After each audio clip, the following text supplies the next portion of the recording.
if anybody's having any issues with their ballots or whatnot, we can help with that. But primarily, if it's a paper ballot issue, contact Unelect on their 800 number. If it's an e-ballot issue, contact staff because we provide your contact information, the information that your e-ballot comes to in either your cell phone or your email. So.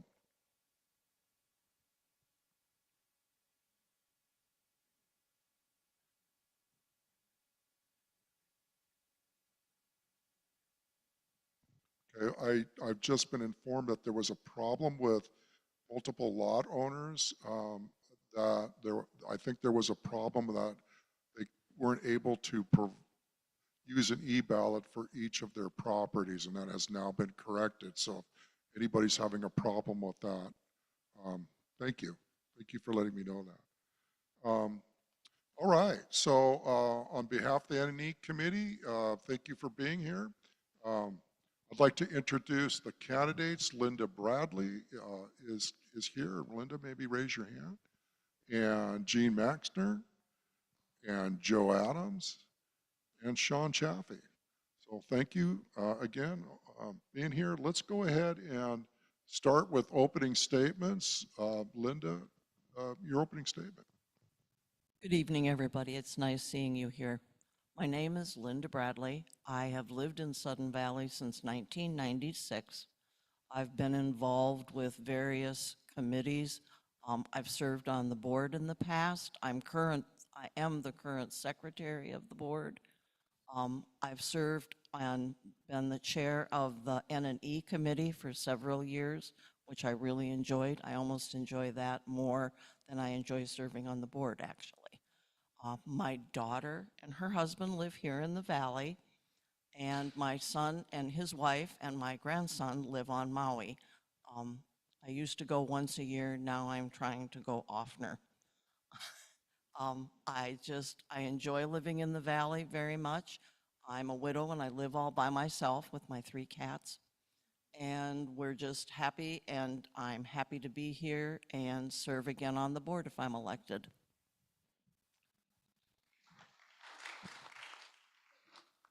Thank you, Linda. Gene, you go ahead with your opening statement, please. Hello, thank you for having me tonight. I told much about myself at the last forum, so I'm trying not to redo the same thing a lot, but I'll give a little recap of my history. I'm originally from a small town in Iowa. I grew up in a large family. There were 7 kids. I was 6th of the 7. I went to school and got degrees in zoology, veterinary medicine, and I have an MBA. After graduating with my vet degree from Iowa State University, I worked at various veterinary clinics in the Seattle area. In 2003, I co-founded a 24/7 critical care and emergency veterinary hospital. The hospital was sold in 2013. I then worked for an emergency medical device company and for several years before moving to Sudden Valley in 2020. Since moving here, I've been on the Sudden Valley's Finance Committee, the Sudden Valley Golf Club Board, and I've been volunteering at the food bank. In addition to being a weekly food bank delivery driver, I've organized a couple of golf events over the past 2 years and have raised over $5,000 for the Billingham Food Bank. Even with these activities, I have more to give. I would like to focus my efforts on helping Sudden Valley, to bring buildings back to life, to make them safe places to gather, a place to hold a community and private events. I would like to ensure all my neighbors are safe for I would like to make sure all the neighborhoods are safe for families and their children. I want them to be able to walk and play where they live. In addition, I would like to see more Valley activities such as a growing tennis club, a pickleball club, creating community flag football teams and community soccer teams. I'd like to have a safe and clean place for seniors to gather, to play chess, to play bridge, to do needlepoint, or just to have a cup of coffee and a muffin. I'd like to have a place where moms with young children can go and meet and discuss their challenges, their issues, and their concerns about motherhood. Ideally, I'd like to see Sudden Valley to have a safe and secure daycare for those working mothers and fathers that are very busy with their lives. If we manage our finances wisely, we can invest in the community. We can enhance Sudden Valley's neighborhoods, their gathering places, and many of the things that we can offer. Thank you. Thank you. Joe, your opening statement, please. Yeah. Hi, everyone. I'm going to try to stay slow today because I know last time I talked very quickly, and that's very hard to understand. So I'm going to try to keep it very easy to follow me. So hi, moved here in 2022, so we're 3-year residents with my husband. I'm 37. The reason I bring this up is that when we look into census data for the Valley, that's a rarity for me to be a homeowner. Only about 8% of us are under the age of 40. I grew up outside of Pittsburgh, moved here to, sorry, all over the place. See, this is why I don't like notes and I like just talking off the cuff. It's a little bit easier. Okay, so one of the things I really wanted to talk about, because we talked about a lot about who I was last time. So my background is in marketing. Right out of school, I actually landed a job with BlackRock. Some of you might be familiar with BlackRock as their senior social media expert for about the first 4 years of my career. So I do have a pretty advanced background in digital communications and sort of that level of tech. From there, I've done a lot of work moving into startups and various companies like Lending Club, Gymboree, and I'm currently now the director of marketing for an AI company called Ariel.travel, where we just secured about $4 million in funding. Why I bring this up is that you know, one of the things I've been working for is to work remotely and to live in a beautiful place like Sudden Valley, and so I really see the Valley as a long-term investment for me and wanting to make sure that it's a long-term investment for other families that are seeking to move into the area. The reason I brought up before being 37 and being a younger homeowner here, one of the big things about the data we start to look into and the conversations we have about what we need to invest in really comes into, I think, differing priorities and differing homeowner values, right? In 2010, that was about 83% of our homeowners were living in their homes. Now that's about 92%, so we're a very homeowner deep community, not a very renter deep community, which really takes away from the complaints or the idea that we're a resort kind of centered area. We are a community. We've also noticed that homeowners here, those who have mortgages are about 60% and those who are off of their mortgages are about 40%, meaning there's a lot of homeowners who are deep homeowners and are actually have aged into their homes, which presents us a pretty interesting place where we've got over the next 10 years, most likely an area in which homeowners today are going to start phasing out and wanting to sell their homes to younger homeowners like myself. And we need to make sure that we start to prioritize and develop facilities that attract homeowners like myself, but also do so in a way that make facilities available for the aging population and for our senior population that does live here. And so that's something that we're looking to do as we seek to move forward, we seek to make sure that we do so with an eye on both communities and making sure that things are double booked for the next 20 years. Thanks. Thank you, Joe. Thank you. Sean, your opening statement, please. Get my own mic here. Yes, thank you for the opportunity to speak tonight. My name's Sean Chaffee. My family and I have called Sudden Valley home for the past 5 years. Like many of you, we chose Sudden Valley because the sense of community, the access to nature, and the potential this place has when people come together and share a purpose. I decided to run for the board because I believe in community and it deserves leadership that listens, acts with transparency, and turns residents' input into real, visible progress. Whether it's maintaining our amenities, managing dues responsibly, or improving communication, my goal is to help move from conversation to collaboration and from ideas to results. Professionally, I've spent over a decade managing budgets, building partnerships, and leading teams where accountability and follow-through matter. Those same skills apply here, setting priorities, measuring outcomes, and making sure our efforts actually serve the people who fund them, our residents. At the same time, I'm also a neighbor, a parent raising 3 kids here, coaching local sports, and experiencing the same day-to-day realities as everyone else. I want to help ensure Sudden Valley continues to be the place where families, retirees, and individuals all feel heard and proud to live. In short, I'm running to bring a steady problem-solving approach to the board. one that listens first and acts with integrity and keeps our focus on what strengthens our community both now and for the years ahead. Thank you. Sean. Thank you. Well, we'll go ahead and start now with the set of questions that were sent to you. The topics are the same topics that we presented to you at the first forum, but the questions are different. So this first one is in the topic of motivation and skills. And so Linda, we'll start with you. Why have you chosen to run for the Sudden Valley Board of Directors? As I say, I'm currently the secretary.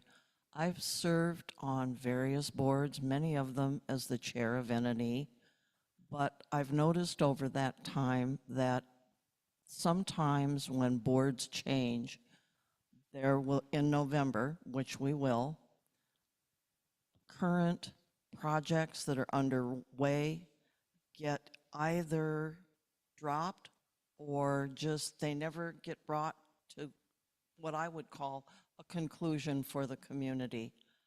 Example of what we're dealing with right now. How many of you know about the dog park? Oh, look at this. The whole problem is back in 2020, a group from Parks, Recs, and Trails put something together to have it fenced. And they brought it to the board and late in the year, but it changed and the board changed and the project has been dropped. We've brought it up again now. Hopefully, I'd like to see that. I don't think it will be completed or come to the end decision this year, but that the new board can come forward and we can work together to bring this to a conclusion for everybody. So I'm hoping that I can help with a sense of continuity of keep bringing things up until we can finally get things resolved. Collaboration is another value I strongly hold. No single board member has all the answers. Each of us brings a different perspective, and it's only through open discussion and respectful debate that we can make the best decisions for our community. I see the role of a board member as not just advocating for my own ideas, but listening carefully and weighing options and working toward consensus.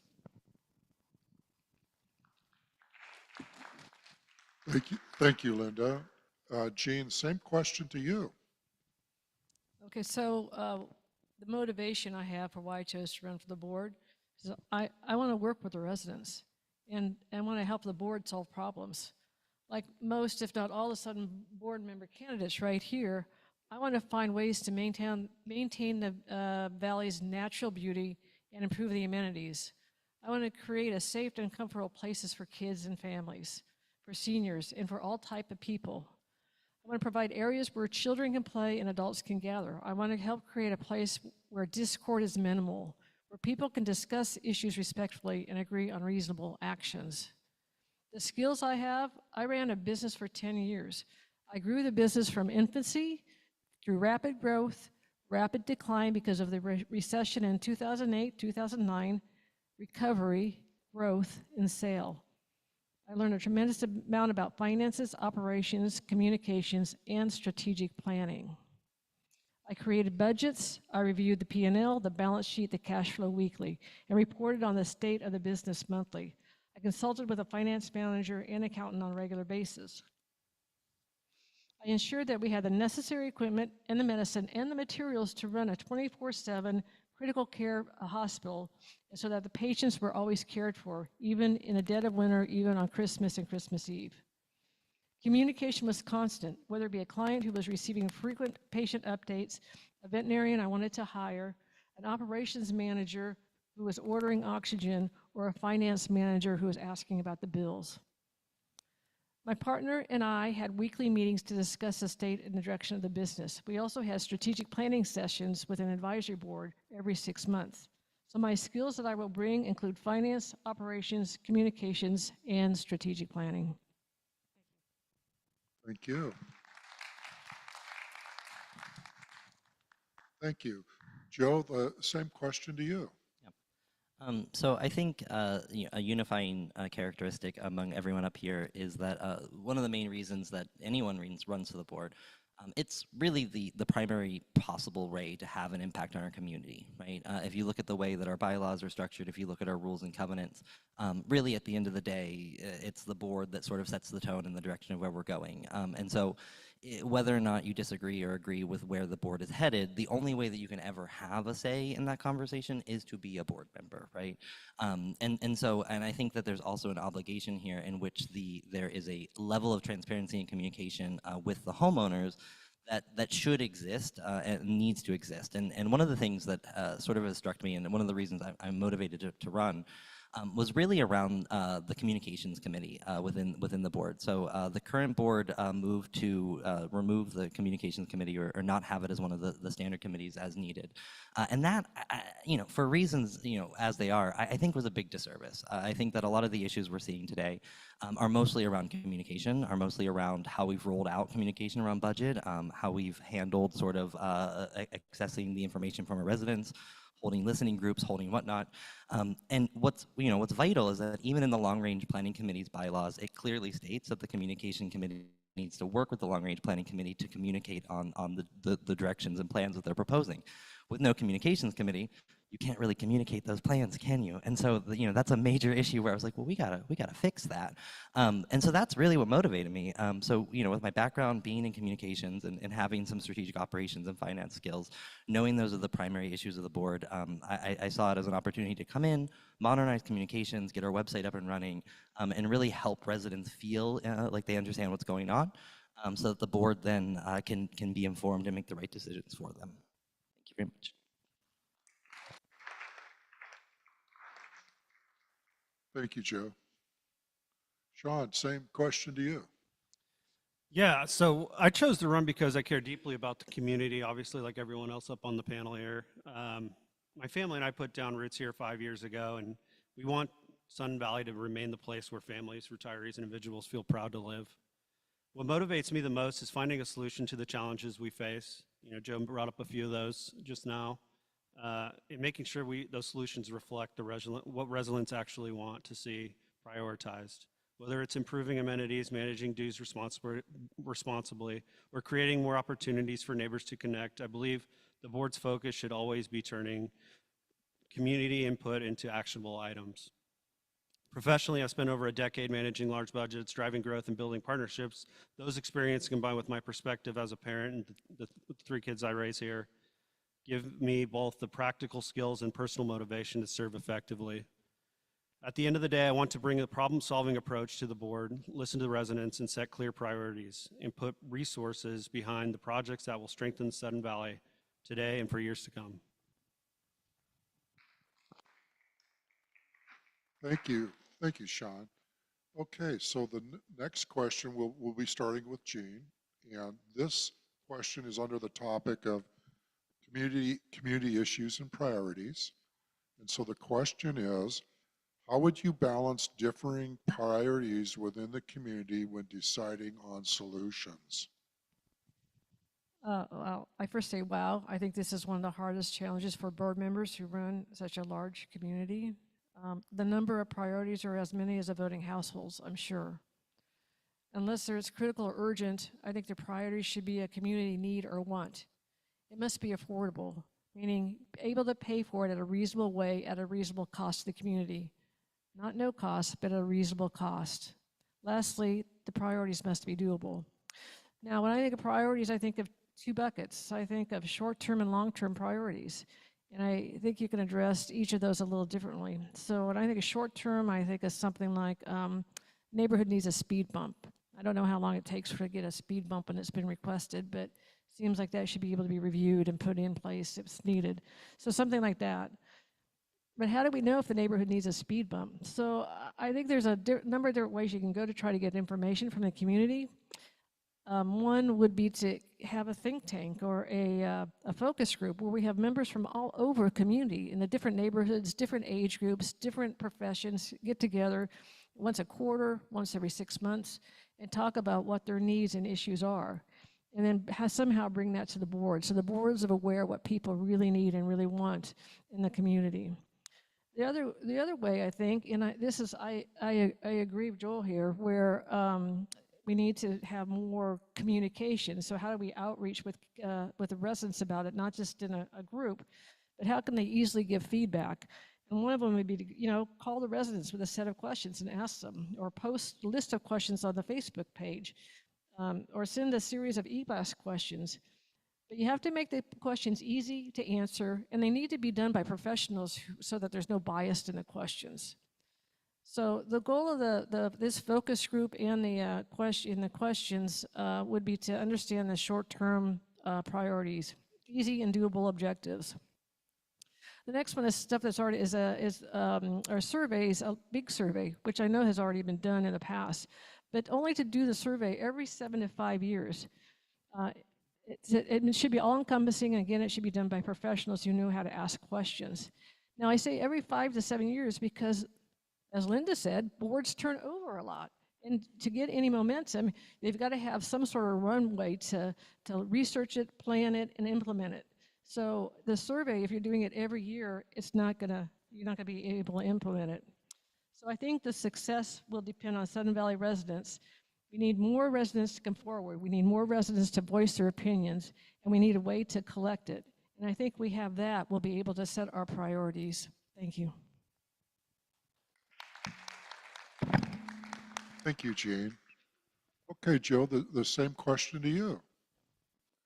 Not to piggyback off of Gene, but very, very similar, right? When you're balancing priorities, it really starts with listening early, listening often, and not just during a crisis or after a decision's already been made, but throughout the process. I'd love to see more community listening to sessions, expanded surveys, and focus groups that give a wider range of residents a chance to weigh in. This is in line with both our bylaws and Article 4, as well as under WCOA for the guidance around transparency and communication, right? And this is something that right before the conversation today, we were actually discussing in how exactly do we start to get opinions? Like, how can we start to outreach to folks and let them know that they have the ability to share their needs? Is it through the views? Is it through independent surveyors? Is it through reaching out to phone banks and to volunteers? And this is, the quick answer is there isn't really one clear answer. That's the problem, is that it's not easy to communicate because everybody has different ways of communicating, different places of communicating. We have different jargons, right? One of the things I deal with quite often now is that my team is international and we have different definitions for the same words. And it's confusing as all heck to get anything done when you have the same names for the same things, but we all mean very different things at the end of the day. And so how do you sort of get that aligned? Like, how do you get everybody to the same place of like what a campaign means, or what does renovation mean? What does reserve funding mean for us as a community? And I think that we have to open up and we have to start communicating with folks about what this means, what that stands for. I think one of the things I often see crop up when we start to get into these conversations about our long range is really this question around where are our priorities, right? Like, where are we individually prioritizing? Where are we as a community prioritizing? And I think that we take some very broad swaths when we don't take surveys and we don't actually sort of bring in as many folks as we possibly can, right? And we have to understand that we're not always going to agree, but it's actually in those disagreements that we get to better ideas, right? So for instance, a great example of this is actually the current barn process, right? So a fully baked idea came forward that was proposed. There was some brouhaha at town halls, which then pushed the long-range planning committee back. They came up with another proposal that took into account a lot of the things that were brought up in town hall. We now have a better plan, right? We do that a couple times. We're going to get to where we need to be on a variety of places, right? And again, when it comes to balancing priorities, you can't balance them if you don't know everybody's priorities. And the only way to do that is to give people more chances and more opportunities to share them. So thank you very much. Thank you, Joe. Sean, same question to you. Yeah, I will have to echo Joe. It begins balancing priorities and listening to the community. Every resident's perspective matters. The next step is gaining community support around clear initiatives so decisions are not just made by the board, but shaped and backed by the people who live here. That means gathering input, finding common ground, and focusing on solutions that bring the greatest benefit to the most residents. Compromise will sometimes be necessary, but when residents are informed and engaged, the compromise becomes easier and more constructive. My focus would always be on fairness, collaboration, and ensuring board decisions reflect the shared priorities of the community, not the interests of a single group. Thank you. Thank you, Sean. So Linda, the same question to you. I strongly believe that as soon as a new board is seated, we should come together to establish priorities. One of the things that each new board experiences is board orientation, which is done with the board and our attorney. During that time, he explains things that we can do to move forward as a board and things that we're legally required to do. But I think that it first means, with priority, it first means looking at unfinished business from the past year, ranking what needs to be addressed, and then setting realistic goals for the future. He recommends doing maybe 2 or 3, possibly 4 for a year, but not past that, because there's just not the time and the energy to move that much forward. But I also know that no matter how carefully we plan, unexpected events can change everything. Last year's bomb cyclone is a perfect example. It forced the association to redirect resources, funding, and staff to deal with emergency needs. That experience reminded me that flexibility is just as important as planning. Even today, we are addressing the aftermath with hazard tree removal, and we'll probably continue that into next year and trying to look for an actual forestry plan to where we can possibly get rid of some of our trees, but still leave the natural beauty of the place. Thank you.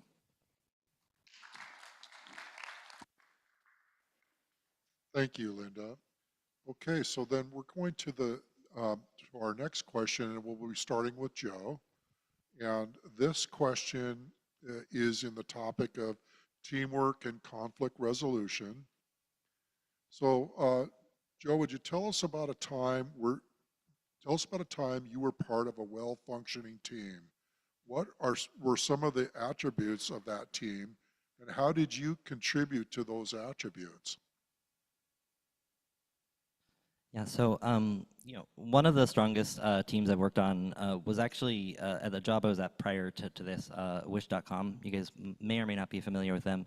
At the time, we were actually going through a rebrand. So we had just taken the company public, and we were taking the legacy brand and moving into a rebrand. And I know that sounds pedantic, but it's actually very hard to get like 3,000 employee company to agree on a logo and the new colors and what to do, right? Like it is. You got to get everybody and their mom signed off, and product wouldn't align with creative, and creative wouldn't align with what the CEO wanted, and we couldn't align on the audiences. It was all over the place. But how we got there, how we pulled it together. We started to pull together the strongest folks from each team. We pulled together a group, a tiger team we called it, and started to bring them together. That is in essence a board of HOA, right? Like we all represent one conglomerate or one community, and some of us are coming together to sort of steer the ship and drive that. The things that really pull that together, the things that made that Tiger group super successful were strong communication with each other, alignment on goals and what they wanted to work towards. So as Linda said, during that orientation, getting locked solid on what priorities are moving forward, and then a shared purpose, which I think from the start we all have, right? Like as homeowners, as members of the community, I think we all have a shared sense of purpose and a shared love for Sudden Valley, right? In the Tiger team specifically, I helped by facilitating and creating shared tools as well as tracking dependencies. So did a lot of the operational processing and setting up Google Docs, that kind of thing, allowing sort of streams of communication to be shared out, running individual teams with committees and town halls so that we could share out our findings and report back. That's really the same approach that I would really try to bring to the board, especially in our bylaws and in Article 3 and Article 4. It lays out clearly what's expected, how to do it, how quorum is handled, how decisions are run. Like this isn't something that we have to reinvent. It's all very structured and very done. We just have to implement those tools and use them to our best abilities, right? I think a board, I'm not saying it's this board in general, but in general, boards just don't operate very well when there's like operated by a series of individuals. Like you have to come together and work as a group to get things done. And that doesn't mean you have to vote consensusly. That's not what I mean. But it does mean that you have to disagree respectfully, come to agreements together and come with your shared experience to represent each other and come to the best decision as a whole. So that's my understanding of strong teams. Thank you. Thank you, Joe. Sean, same question to you. Yeah, so the most important responsibility of a board, one of the best teams I've ever been a part of and succeeded with was built upon trust, communicated openly, and always kept our eyes on shared goals. My role was to help clear priorities, hold the team accountable, and ensure every voice was heard and valued. A well-functioning board should work the same way. Grounded in respect, open communication, and focusing on the bigger picture rather than individual preferences. For Sudden Valley, that means identifying problems clearly and driving towards solutions that have broad community support. Thank you. Thank you. Thank you. Linda, same question to you. Oh, we started with Joe. Would you like me to read it? We start with Joe. Do you want me to read? Do you want me to read the question to you? I can do that. Number 3. This is the teamwork and conflict resolution question. Gotcha. So I guess the best time, and the thing I'm proudest of with a group that I did was with the 2019-2020 N&E committee. And that's why I say I love the N&E committee. For years, Sudden Valley did our own voting. We gathered a group after all the ballots were sent in. At that time, it was only mail-in. And a group of volunteer members from the community came into the room downstairs, the multi-purpose room, the day of the election, and basically opened ballots, counted ballots, tallied ballots, and sent a report upstairs here to the AGM. It takes a lot of time, and there used to be some conflict with who were the people that were invited to count ballots. But it was always done accurately. It was also done fairly. But we realized that maybe it's better to have an independent person do this in an independent election company. So we looked for that and we found a company. We partnered with them, and they're out of California. It's Unilec, the company that we currently have, and they do a really good job. They've, even during COVID, when it was really a challenge to have an AGM here, and most of it was not people in a room like we are right now. Much of it was done on Zoom, but but they managed to do all of our ballots, be able to come back very quickly and give us the results of the election. I think has been a really good step forward for the community, and I think that hopefully with the online ballots, we might be able to reach out to some of the young families here that haven't a lot of time, but also that would allow them to just vote, have their vote recorded online and added to the mail-in ballots.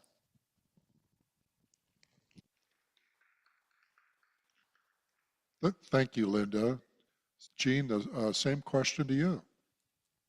I'm going to echo a little bit some of the stuff that's been said before, but I have a little bit different experience, I guess. So our business, the 24/7 veterinary medical hospital, had a set of core values. They included providing the highest quality of medicine, respect fellow team workers, compassionate care for clients, and education for all. The staff knew these values. The core values kept everyone rowing in the same direction. The core values not only helped us row in the same direction, but in a positive direction. A direction to make a positive impact on the patient, the pet owner, the vet tech, the veterinarians, and the administrative staff. I try to reflect those core values in my day-to-day operations. I routinely routinely discuss them with my team members. I would discuss the values in one-on-one meetings, small group meetings, and on monthly staff meetings. We discussed where we had fallen short and where we'd been successful. The attribute of the team was that they believed in the business and the core values. My contribution was to model, communicate, and teach the values to the employees. I actually have a set of personal core values too. To be honest, be respectful, listen, and be responsible. I will be honest in all matters. I will be transparent as possible with having issues to do with Sudden Valley. I will be respectful to the community and board members. I will listen to what the Valley members have to say, and I will be responsible for following up on questions and ideas presented to me. I want to create ideas and solutions together with the community. Thank you.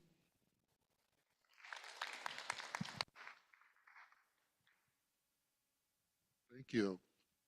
Okay, the next question is under the topic of understanding the role of the board. And Sean, we will start with you. And so in your view, what is the most important responsibility of a board member? The most important responsibility of a board member is stewardship, gathering community input and maintaining open communication with residents. That means being accountable with dues, transparent in decisions, and committed to serving the community as a whole. Board members must put personal agendas aside and focus on what strengthens Sudden Valley now and into the future. Thank you. Thank you. Thank you, Sean. So the question now goes to you, Linda. I think it's really important for board members to always come to meetings prepared, to review your agenda, be able to research different topics on the agenda, and to be able to discuss and vote when necessary at the meetings. It's important, and I think that it's important for the board. Sometimes our meetings run long because we have long discussions. But once again, it's allowing everybody to have their say in this. As a board and as an individual member, I have no rights. It's what the board votes as a whole and a majority on that decides what we do. But I think it is the most important thing that we do is to come prepared and be ready to always come to a meeting and participate.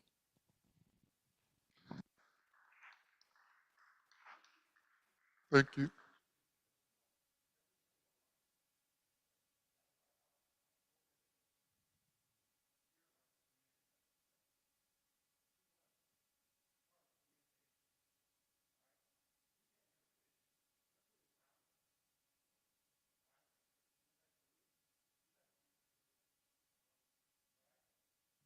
Excuse me, sir, but excuse me, but you're,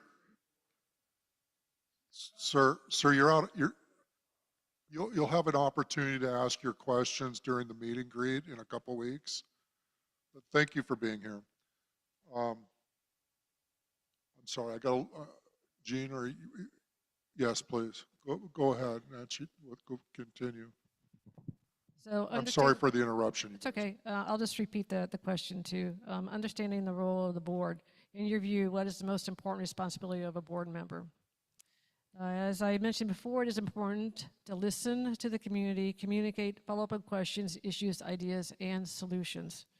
But it is also important to be fiscally responsible when implementing the needs and wants of the community. Almost every action the board takes will have a dollar sign associated with it. We need to spend wisely, not cheaply, not costly, but wisely.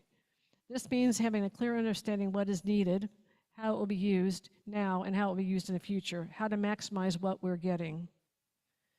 That may mean spending a little bit more on new equipment with an extended warranty instead of a refurbished equipment that has a short-term warranty and often fails much quicker.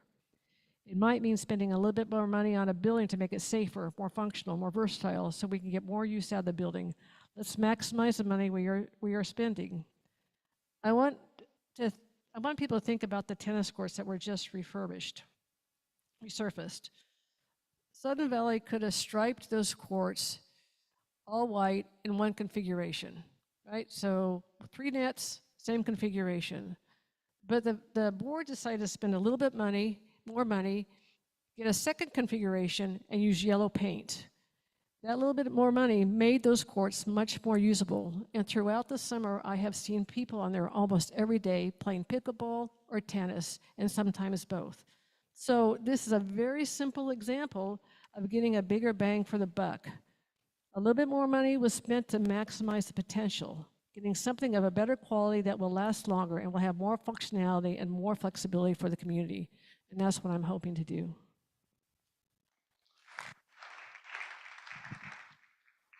Thank you, Gene.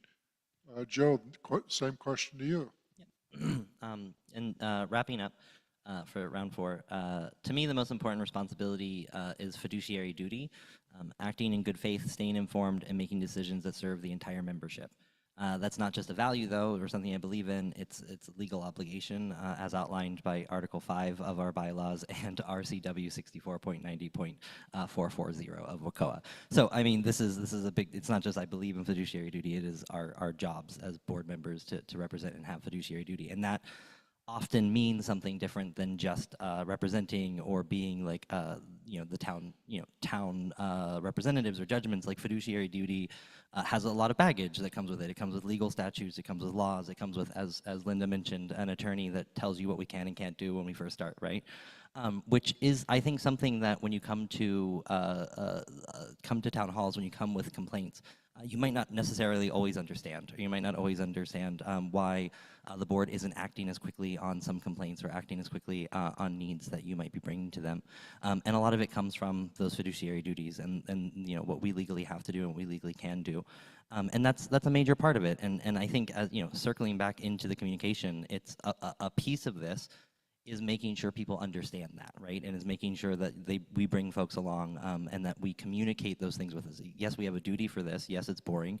It's sort of like Civics 101. But we can do that, right? Like we can set up a table at Sudden Valley Fair and walk people through what the fiduciary duty of an HOA is, right? And help people understand that. It's sort of, I think of it as an example when you think about the HOA and how our bylaws work and how our rules work. It's very similar, and this might not be applicable for everybody, but maybe it is. When you think back to the first time you bought your house and you're going through the mortgage process and you're getting hit with all this paperwork and what you can and can't do, and you're like, holy cow. Very similar to our bylaws and rules and regulations, right? And so I think managing that and communicating that duty to the board or to the homeowners is the most important thing that you can do as a board member, is maintaining that fiduciary duty and bringing people along in a language in a way that makes sense to them so that they can understand the process and not question it or think that you're trying to hide something from them, which we legally can't do, right? So that's my answer for that question.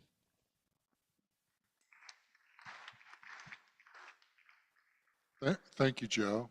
I believe we started with you, Sean, so we're on to the next question. We'll start with Linda. And this is under the topic of financial oversight. And the question to all of you is going to be, what experience do you have with reviewing finances, setting budgets, or ensuring accountability in an organization? Okay, I've served in 2012 as the treasurer of the association. I served on the board then for 2 years. And I understand the importance of reviewing our monthly financial reports and questioning any element that isn't clear. Each year, these monthly reports are compiled into a budget worksheet that shows actual spending for prior years to ensure that we are properly budgeting for the next year's budget. I believe it's important to fund the whole budget, operations and the reserves. In the past, prior boards have only funded operations to present the membership with lower dues. I feel this is a disservice to the members because while dues are low, the risks of special assessments in reserves or overspending on the budget in operation forces the use of the UDR to balance out our underfunded or unfunded expenses. SVCA is blessed with high dues payer rate of 95% or greater. It is important to remain mindful of the status of our various accounts and operate within the budgeted guidelines.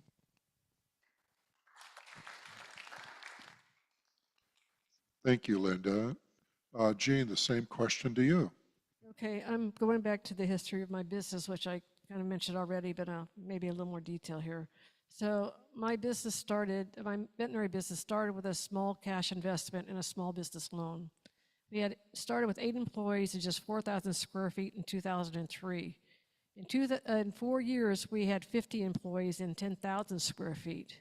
In the fall of 2007 and 2008, we were hit by the collapse of the housing market and recession. We quickly adjusted from rapid growth to rapid contraction.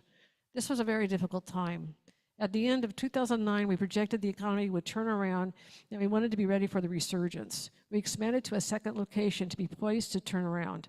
In the fall of 2010, we opened a second location, and by 2012, the business was growing again. The business was sold in 2013. I manage the finance from infancy, rapid growth, rapid decline, recovery, expansion, and sale. As a co-owner and hospital administrator, one of my main functions was oversight of the business's finances. We had monthly meetings to report on the financial status of the business. I used the P&L, the balance chart, and the cash flow to educate our staff. I also created graphs and charts that reflected the trends and the direction of the business revenue. I reported on financial information to both the senior staff and the support staff. Everyone in our business knew the direction our company was going, whether they were the kennel person or whether it was an owner of the business.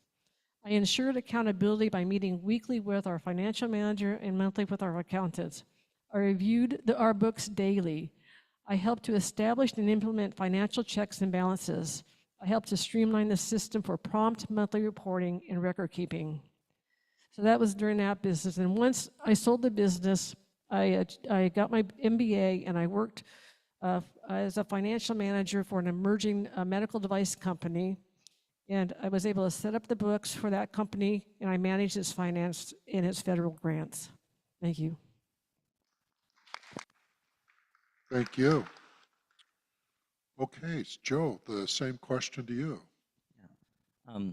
So over the last decade, I've worked in leadership roles managing budgets between 500,000 and 5 million, which just gives you a little bit of perspective in terms of like how exactly in some cases you have to be scrappy, in some cases you can throw money around. In those roles, I've often had to do forecasting, data analysis, vendor oversight, risk assessments, multi-year planning. I've also done several years of market research, informing strategic investments, and built systems to ensure accountability at every level, especially when you're spending other people's monies and investors' monies. You have to be very, very fickle about how you spend them and count every penny because they're going to ask about every penny. And so, you know, I pivot to think about how we do budgeting. And in our bylaws, Article 7, as well as in the WCOA rules, we're structurally sound, right? So this is something that I dug into, and the way that we handle our process and our budget is actually pretty uniform. It pretty much follows a lot of enterprise level standards that I see. And you know, I think one of the things that we could do better is that bringing the community along with that, right? And so one of the things that, and again, going back down to communications, I think sometimes it feels like budgets are communicated at us versus feeling like we have a process in it, right? So, and this is sort of by design, sort of by nature. You know, I think that under WCOA, we have a little bit of budgeting standards that in which, you know, it's a larger threshold for homeowners to reject a budget, and so there's less of a pressure on a board to communicate as effectively with that budget. And I think that we can sort of merge those two things together, right? Where yes, the you know, the burden of rejecting a budget is higher, but we could also communicate a lot better of what's in that budget. So there's not a lot of questions, there's not a lot of assumptions. One thing that I like to follow in my family is we don't have enough information to make an assumption on that yet, which is just a rule of thumb that don't jump to conclusions until you know how many birds you got in the pitch, right? So, you know, again, it goes, I know I hate to talk about communication during budgeting and finance, but that's really the core crux of it, right? No independent board member is individually spending any of this money. It's mostly an accountability and overwatching how other people are spending the money. You know, when we dig in, there's not you know, we can get into the specifics. I think there could be a little bit better, you know, transparency around, you know, how we're going to use buckets of money as opposed to just assigning buckets of money. But again, not because I don't think that those buckets of money are correct, but more so I think that it's just for homeowners to understand what's in it. And then finally, it really is like long-term planning, right? So it's not just this year's budget, but thinking about how are we preparing and stacking reserves for next year's and future years, so that we don't run, as Linda mentioned, the risk of special assessments, right? Like I think that we all want to avoid that, and if we can get ahead of that curve with reserve funding and balancing dues now, we can avoid that in 5-10 years, right? Or whatever special assessments might come down the highway. I speak glib. I don't know. I'm not a prophet. I don't know anything like that. So, thank you.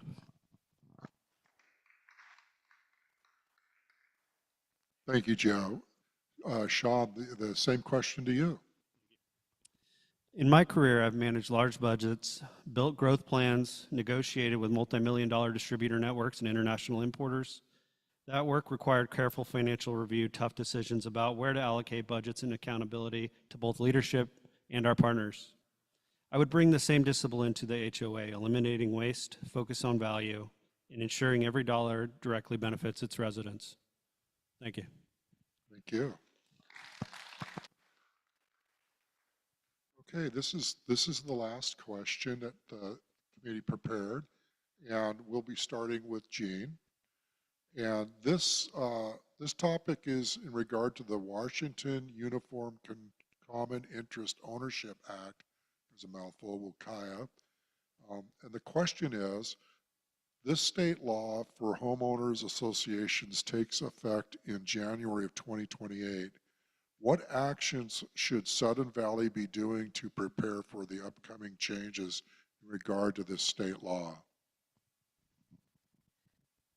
Waikaya, is that how you say it? Waikaya? Waikaya? Waikaya? Waikoa? Wakaiwa. Wakaiwa. Wakaiwa is meant to create more transparency for homeowners and homeowners in homeowners associations. And I think that's a good thing. Transparency is a good thing. I believe Sudden Valley complies. First of all, I don't know that much about it, so I'm going to tell you what I do know and what I think needs to be done. I believe Sudden Valley complies with many of the policies stated in Wakaiwa. Having said that, I personally don't know which policies the Valley complies with and which ones it doesn't. So that's what I'm going to address. How do we know? So what would I do? I would inform the community that some policy changes will be occurring over the next several years to comply with Wakaiwa. I would create a committee to address the policy changes. Probably the GM board representative like Linda in documents, and designate a staff member to meet with a professional who could lay out the policies. The goal would be to discover what the policies of Wakaiwa are, what policies Sudden Valley needs to implement or alter. Those assigned members would be responsible for writing up a new or altering existing policies to comply with Wakaiwa. As the policies come into compliance, a brief message of the changes should be posted on the Sudden Valley Facebook page and the Valley Views so the community knows. Once the Sudden Valley Board is confident that all our HOA policies are compliant, it should announce this to the community. In addition, a town hall meeting could be held for residents with questions who need further clarifications.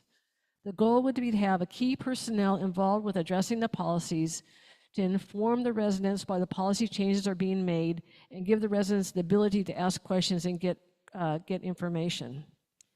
Now, having said all that, I'm not as versed as Joel is with all this because he's dug into a lot of this. I am dyslexic, and a lot of this legalese and contract stuff is extremely difficult for me. So for those who can't dig as deep as Joel, there is a place you can go to find some easy information. If you go to wucioa.info/home, scroll down, and you look at what's changing for pre-Wakaiwa, there are tabs you can push, and there's good information there that you can that people like me can understand fairly easily. Thank you. Thank you, Jean. Joe, same question to you. Yeah, and sorry, Gene, to go right after you with this, because so I dug in because it is very confusing. It's a whole rigmarole getting around political jargon. So first, I want to start by saying congratulations to the current board for already getting a number of these things done, right? So in the 2022 AGM updates and the bylaws that were updated then, we actually pre-adopted most of WCOA already. So almost all of the pre-WCOA has already been adopted into our bylaws. It's already been taken, the 2022 AGM already voted on that. So there's not a whole lot for us to do, in fact, in ahead of the 2028 getting ready. I would say to Jean's point, we do need, there are some, right? So there's a couple of places in which like hearing enforcement and procedures were not as clear in our bylaws as WCOA would like us to be. Records access and transparency were also just not as clear in our bylaws. We have records access, it's just not as clearly laid out as what WCOA would like. That being said, you know, I think that a little bit of a trick question from the N&E board for throwing that one in after I did my research. I was like, gosh darn it, they did this on purpose. But I think, you know, to call something out, WCOA has been slightly divisive in Sudden Valley as a whole, right? The main principle of WCOA, yes, it opens up transparency for homeowners, but it also really shifted budget approval away from homeowners into, away from direct member votes to give the board more authority to set dues, to set that. And I can understand why that's frustrating to some, especially looking into Sudden Valley's history and having a very strong history of not wanting to increase dues and keeping dues very low. WCOA can feel very divisive and can come out of nowhere and feel like we're being forced to increase our dues and that we have no say over this. The other thing though is to actually think about like the nature of WCOA, and it's sort of it also empowers the board to make some moves that it has to do from a fiduciary standpoint in regards to maintaining our reserves, in regards to maintaining the roads. There are just things that we legally have to do as a community that as we all know, inflation's going up across the board, prices of things are going up across the board, and so maintaining roads, maintaining those things are expensive, and so those costs go up, and our dues as presented, you know, are going to become quickly insufficient to cover those needs, right? And before we even get to the barns, before we get to other things, there's just other things that need to be taken into account that WCOA really sort of allowed to have happen, right? It sort of created that mechanism in which the board didn't have to be as completely beholden to homeowners on getting those budget and dues done, but also allowed them to move forward. What I also think Sudden Valley has done really well is actually, so we're one of the HOAs that have a cap on our dues raises. So WCOA didn't establish a cap. Sudden Valley did get an amendment in for a 7% cap on any dues raises. So there are those byproducts in place. I think we could also, you know, there's no rule that says we're not allowed to have more homeowner control around special assessment or loan approval. We could look into amendments for that as well.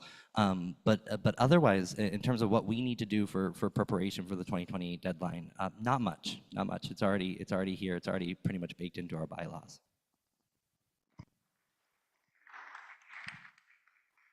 Thank you, Joe. Sean, same question to you. Yes, so in 2028, all HOAs in Washington, including Sudden Valley, will be required to follow the new law called, it's still debated, I don't know what it's called, WCOA. What that means, our current governing documents, like bylaws and CCNRs, will no longer fully apply if they conflict with the new law. Step one, we'll need to review. We'll need to have our governing documents legally reviewed and start updating them to align with the new WCOA law. We need to educate. In step two, both the board and the members should understand the changes. Things like open meeting requirements, voting rights, and budget approvals will be more structured. And step three would be plan ahead.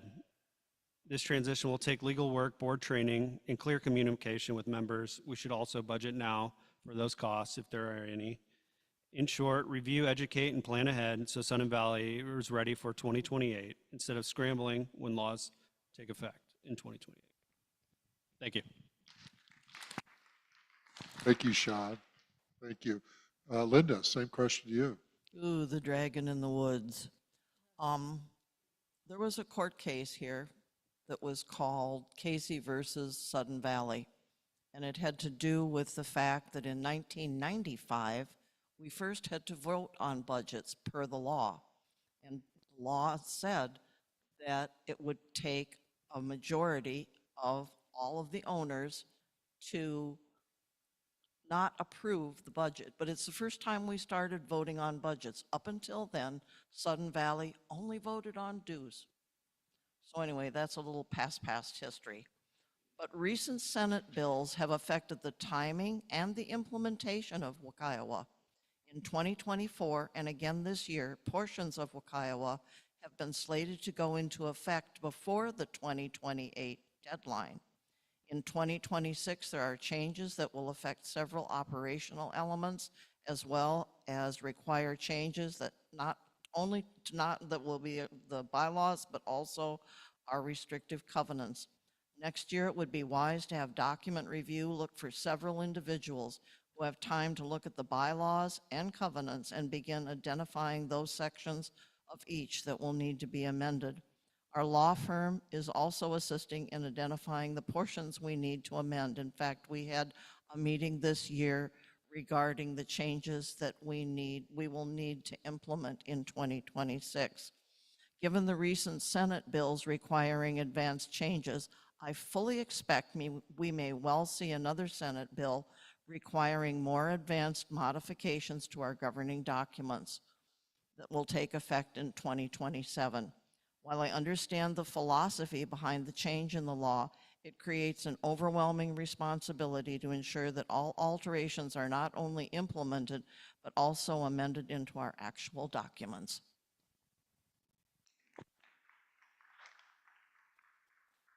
Thank you, Linda. Well, that concludes the questions that we had submitted to you. And now we are at the portion for your closing statements. And Sean, we're going to go ahead and start with you. And if you're ready, we'll go ahead and give you the floor. Thank you. As we wrap up tonight, I just want to say how grateful I am for the chance to be part of this conversation. Sudden Valley is a special place, not because of any single amenity or program, but because the people who care enough to show up, to speak up, and invest their time in making it better. If I'm elected to the board, my commitment is simple: to listen first, communicate openly, and to make decisions that reflect what the community values, not personal agendas or politics. I want residents to feel confident that their input matters and that progress is being made in a responsible and transparent way. I believe we can strengthen Sudden Valley by focusing on three things: maintaining what we have already with pride, improving where it makes sense, and planning ahead for both the fiscal discipline and the community input at the center. I'm running because I truly care about the community's future, not just for my own family, but for every neighbor who calls this place home. Together, we can keep Sudden Valley a place we are proud of, not just for what it is today, but for what it can become when we work together. Thank you for your time, your engagement, and for being part of shaping the future of our community. Thank you. Thank you, Sean. Joe, your closing statement, please. So to close, I just wanted to say, to start, because I didn't write a closing statement because I figured I'd be a little bit more off the cuff with the closing.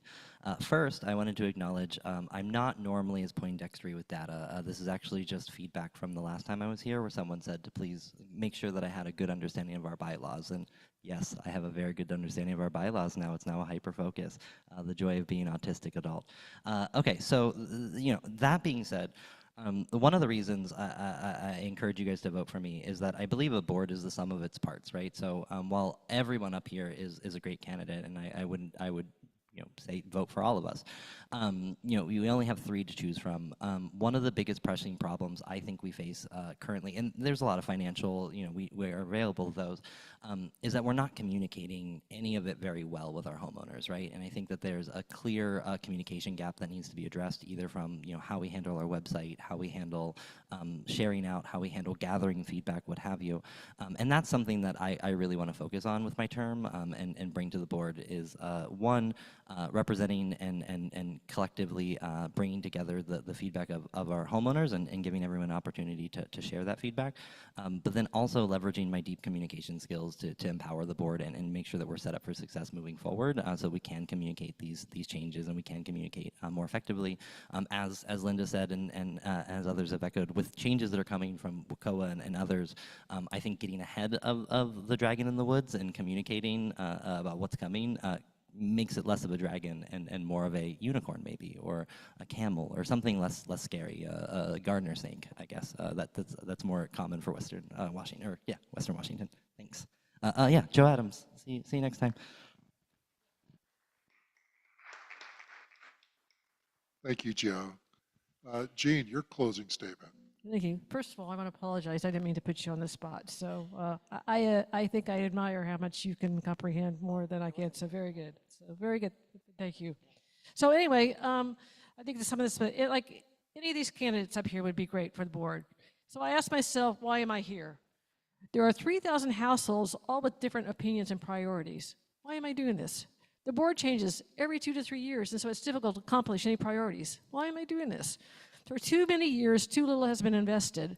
Some Facebook sites are full of venom and false accusation. So why do I want to put myself in front of the firing squad? So why am I here? And it's the same reason why we're all here, is because we care. I care, and I have some skills that can help. I understand communication. As a veterinarian, I learned how to communicate with emotional pet owners who had pets with difficult diseases. I often talked to the owners several times a day. I educated and communicated with our staff on core values, what it meant to provide the highest quality of patient care, how to respect the client, respect their coworkers. I emphasized the importance of education for pet owners, for the staff, for business owners. The hospital won the Best Veterinary Practice Awards, as well as 5-star ratings on Google and Yelp. So I have the skills for communication. I understand operations. As the owner of the hospital and as hospital administrator of a multi-location business, I knew what I needed to keep it functioning around the clock. Even on Christmas, even when the building caught fire, we kept functioning. I also understand the strategic planning. I navigated the business through inception, rapid growth, rapid decline, recovery, expansion, and sale. I understand finances. I was responsible for the day-to-day, week-to-week, month-to-month, quarter-to-quarter, year-to-year finances. Because the business was sound, we were able to expand at the end of a recession. We were able to employ more people, help more clients and patients, and as the economy started to grow. I have set values that include honesty, respectfulness, to listen, and to be responsible. These are values I believe in for myself and will guide me if I'm elected. So here I am at this forum because I have experience and knowledge, and I have attained throughout my career, and I believe I could help Sun Valley, and I want to help Sun Valley. I want to help my neighbors. I want to help my neighbors in gate 28, in gate 13, 5, 9, 2, 1, all of the gates. I want to help all of my neighbors. So I want to create ideas and solutions with you, the Sun Valley residents. Thank you. Thank you, Jane. And Linda, your closing statement. So at the end of the day, I'm running because I care deeply about the community. I've lived here a long time.